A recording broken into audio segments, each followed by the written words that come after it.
TPCODL office घेराव कला जटणी विद्युत उपभोक्ता महासंघ एडिशनल सिक्यूरिटी डिपोजिट आदाय सहित स्मार्ट मीटर बाध्यतामूलक कराଯାउथबार प्रतिवाद रे उपभोक्ता महासंघ ई घेराव करिछि। एने 3 दफा दाबीपत्र टीपीसीओडीएल रो एसडीओ को प्रदान करा जायछि। जदि खूब शीघ्र दाबी पूरण न हुए आगामी दिन में जोरदार आंदोलन कराजिबो बोली चेतावनी दैछि उपभोक्ता महासंघ।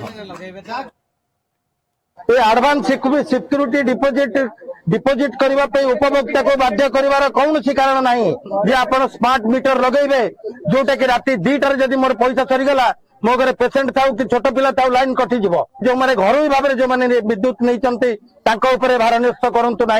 जदि कर भविष्य में आंदोलन विशाल रूप निब खाली निरीह लोक जेपरी हैरान हे से लगी ସେଇଟା କାହିଁ କରୁଛନ୍ତି ଆगे से माने फैक्ट्री आगे पैसा कलेक्शन करतु तापर यार आसतु या आमे निश्चय बाहरबू राजरास्ता को ओल्लैलु ऑफिशियल जो